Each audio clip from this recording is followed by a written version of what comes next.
আসসালামু আলাইকুম। আশা করি সবাই ভালো আছেন। আজকে আমি নিয়ে এসেছি আরেকটি নতুন recipe, Chinese vegetable chicken curry. Spicy chicken কারিও বলা চলে। অ্যাকচুয়ালি এটি হচ্ছে চাইনিজ রেসিপি। আশা করি আমার ভিডিওটি আপনাদের ভালো লাগবে।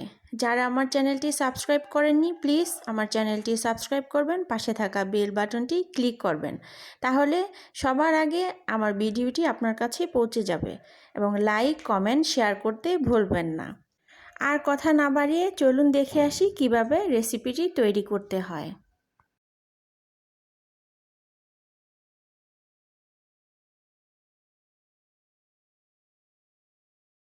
Welcome back to my channel. আমি এখানে নিয়ে নিয়েছি চিকেনের কিছু সলিড মাংস এবং এই মাংসটুকু আমি প্রথমে ছোট ছোট করে কেটে ধুয়ে পানি ঝরিয়ে রেখেছিলাম। এর মধ্যে আমি এখন অ্যাড করে দিব 1 টেবিল চামচ সয়া সস, হাফ চামচ গোলমরিচের পাউডার, আমি এখানে সাদা গোলমরিচ ইউজ করেছি, আপনারা চাইলে কালোটাও করতে পারবেন।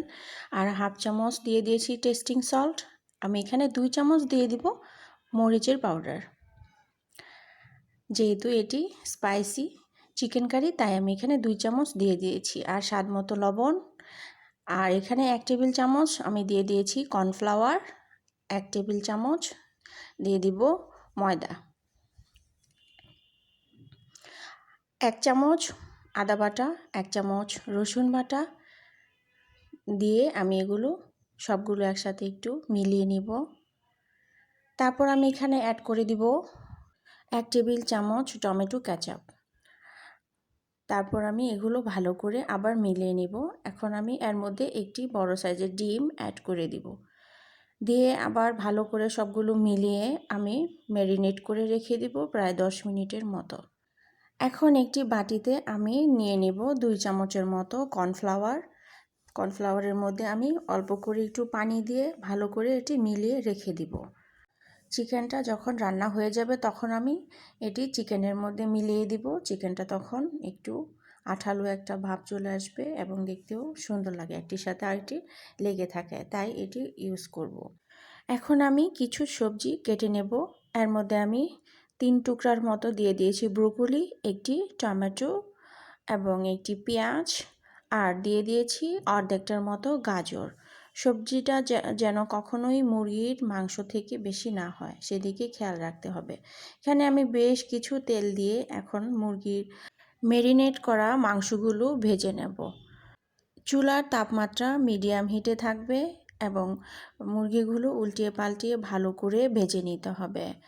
গোল্ডেন কালার চলে আসলে নামিয়ে ফেলবো। এভাবে আমি সবগুলো মাংস ভেজে নেব।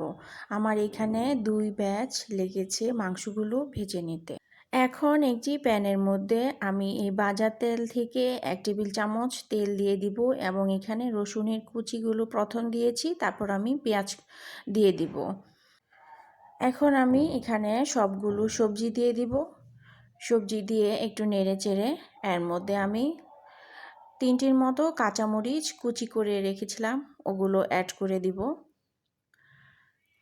আর এখানে আমি আরেকটা সবজি অ্যাড করেছি, সেটাই হচ্ছে মটর। মটরটা আমি এখানে অ্যাড করে দিয়েছি।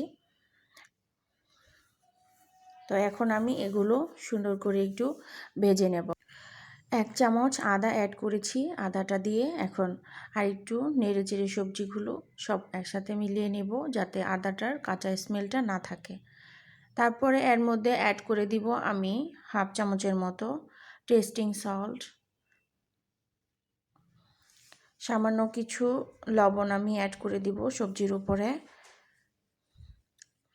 দিয়ে আবার ভালো করে নেড়ে চেড়ে এর মধ্যে আমি গরম মশলা পাউডার হাফ চামচ এবং জিরা পাউডার দিয়ে দিব হাফ চামচ। এখানে 2টার মতো শুকনো মরিচ ভেজে তারপর সেটি গুঁড়া করে চাইলে আপনারা দিয়ে দিতে পারেন, কিন্তু আমি এখানে ওটা স্কিপ করেছি। আমি এখানে মরিচের পাউডার 1 চামচ দিয়ে দিয়েছি।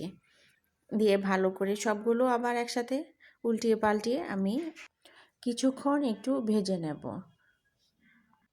এখানে আমি 1 চামচ দিয়ে দেব সয়া সস। সয়া সসটা দিয়ে আবার একটু সবগুলো একসাথে মিলিয়ে নিব। এখন এখানে অ্যাড করে দিব আমি 2 টেবিল চামচের মতো টমেটো কেচাপ। আপনারা চাইলে টমেটো কেচাপটা আরেকটু বাড়িয়েও দিতে পারেন। তো আমি টমেটো কেচাপটা দিয়ে ভালো করে আবার সবগুলো একসাথে মিলিয়ে নেব। এখন আমি অ্যাড করে দিব পানি। তো আমি এখানে প্রায় হাফ কাপের মতো পানি অ্যাড করে দিয়েছি। পানিটা বলক চলে আসলে মাংসগুলো অ্যাড করে দিব। মাংসটা অ্যাড করে কিছুক্ষণ আমি একটু রান্না করব। রান্না করে এর মধ্যে আমি যে আগে থেকে কর্নফ্লাওয়ার গুলিয়ে রেখেছিলাম সেটা একটু নেড়ে, কারণ দেখা যায় যে কর্নফ্লাওয়ারটা কিছুক্ষণ রেখে দিলে নিচে বসে যায়, তাই একটু নেড়ে চেড়ে সব জায়গায় সমানভাবে ওপরে ঢেলে দিতে হবে। সবগুলো একসাথে ভালো করে মিলিয়ে নিয়ে তারপরে এখানে অর্ধেকটার মতো লেবুর রস চিপড়িয়ে দিয়ে দিতে হবে। লেবুর রসটা চিপড়িয়ে দিয়ে বেশিক্ষণ রান্না করা যাবে না, তাহলে ফ্লেভারটা নষ্ট হয়ে যায়। আর এখানে আমি অল্প কিছু ধনিয়া পাতা উপরে ছিটিয়ে দিয়ে এখন আমি নামিয়ে ফেলবো। আমার রান্নাটা কমপ্লিট হয়ে গিয়েছে। রান্না হয়ে গেল vegetable chicken curry, spicy chicken কারি।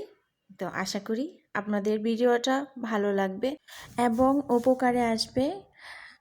আশা করি আপনারা বাসায় একবার হলেও ভিডিওটা দেখে ট্রাই করবেন।